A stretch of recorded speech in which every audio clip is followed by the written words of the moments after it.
in the interest, can you hear me? Okay. In the interest of time and we've been hungry and all that, we're going to do two special presentations.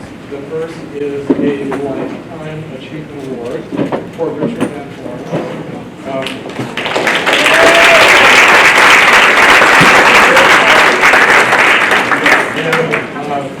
Richard is the chairman of the board for National Mental Health America. He's right there. And has also served as the chairperson for the Mental Health Commission, and endless things. And Toby is going to just say a word or two also, and then we're going to present that award.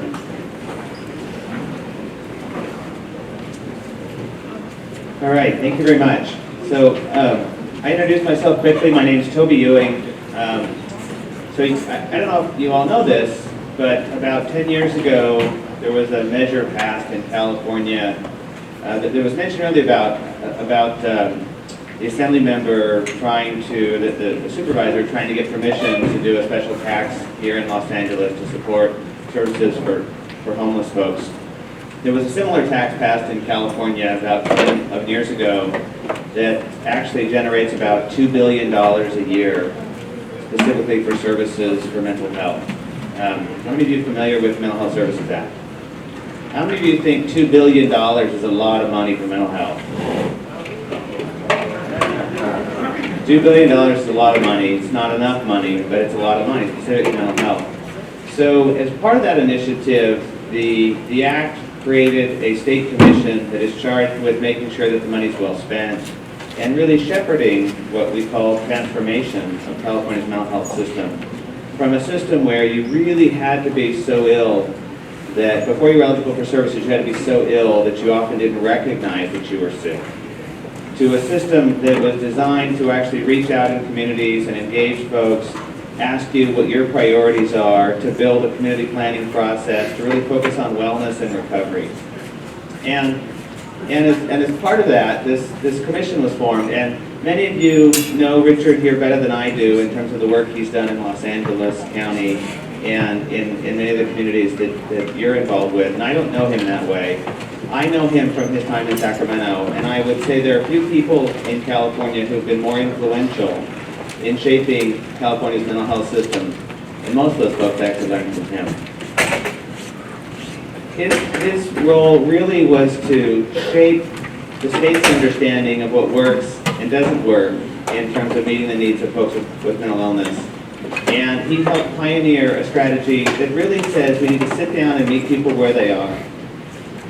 And rather than thinking about what you're eligible for, think about what you need and deliver services in ways that you need it, that are tailored and individualized. And that got enshrined in the law today.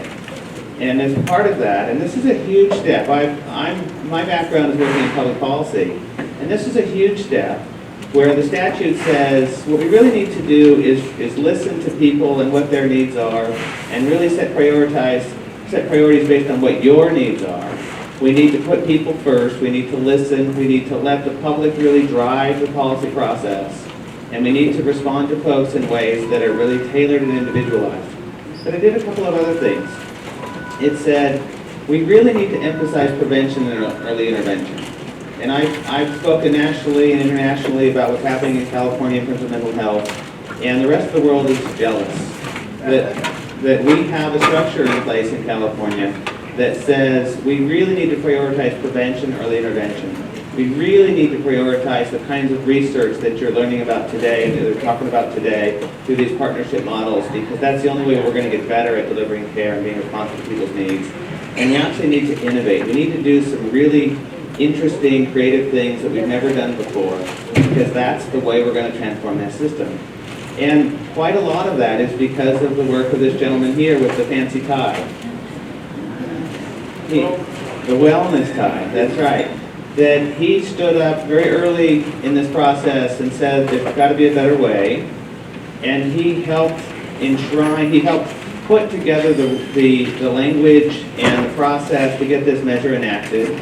He served as the first sort of acting director, I believe, of the Mental Health Services Oversight Accountability Commission. He's been on the commission for many years, and he really is key in terms of changing how we think about mental health. But it's more than that. What's happening now is people who work in other fields, in public health, in child welfare, in juvenile justice, in drug treatment, and other human service areas, are starting to watch what's happening in mental health and learning from that and saying, gosh, if we can do that in mental health, and although there's a lot of work left to do, we can begin to do this in other fields.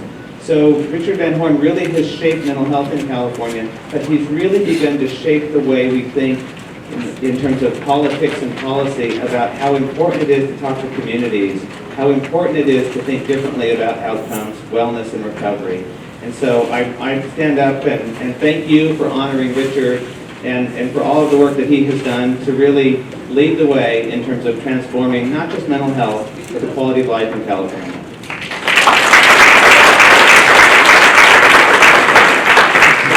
This is the CPPRN Lifetime Achievement Award for Richard Van Horn in recognition of your outstanding state and national leadership and advocacy on behalf of families and communities with mental illness. Thank you. Very kind words, Cody. I have two questions. How many of you are involved in some kind of faith community following either Moses or Muhammad or Jesus? Do you agree with me that all three major faith communities that represent much of our culture believe that the real role of the faith community is to bring people to wholeness in their lives? That is what CPIC is about. That is the tradition I brought into the mental health world as an active clergyman 35 to 36 years ago. And that is, I think, how we try to model everything we've done in community mental health is to bring wholeness into people's lives. So I thank you for this. I thank you for being yourselves and for all the work you are doing. And I owe a lot to people like Toby and Ken and Felica and Loretta and all the folks who are making this approach to community engaged planning and programming work. Thank you.